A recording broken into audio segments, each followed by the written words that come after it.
lock her down.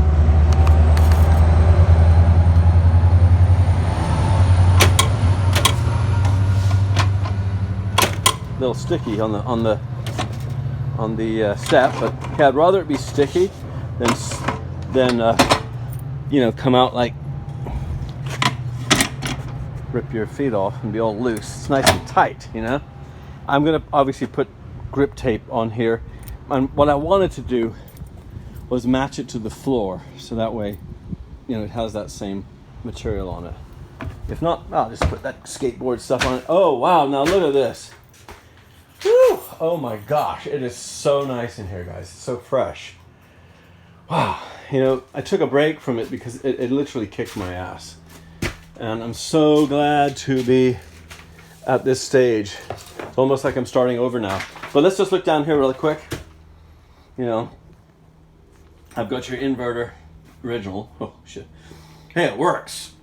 You know, the way I intend on this to work, right, is to have a row of batteries, you know, 1, 2, 3, 4, 5, 6 maybe, if I can afford that, because that's really what she needs. Maybe I'll put 2 in the front, you know, area, depending on, of course, what my tow vehicle is, but at least 4.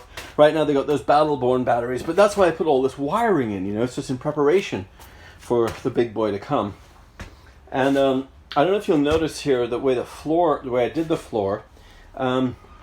I kind of left room for the solar line to go behind that. You can pull this and then drop the wire behind it. That's the idea, because you don't want wire showing if this, you know, floor, you know, even though you'd only be able to see it like a little bit here. Because the way I was thinking about this is this wall, okay?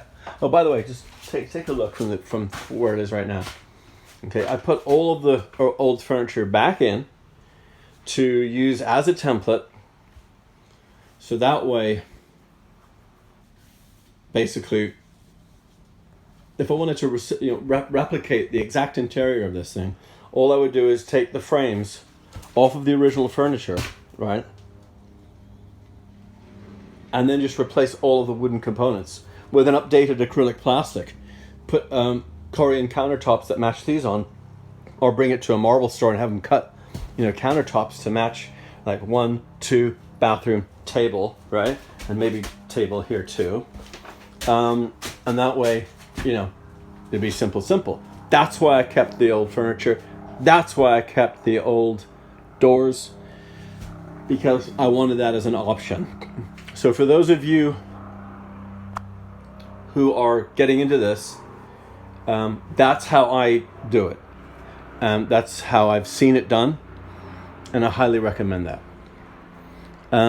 The plan I'm having is, obviously the bedroom is back there. It's a twin, but I don't want it to be just a twin.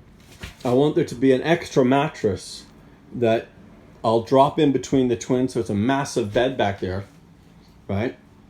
Or the twins move over and it becomes, you know, whatever 2 twins are. Was that a queen, a king, whatever, because it's basically a custom mattress, right? And then you have along the side of each side an area to put your things on.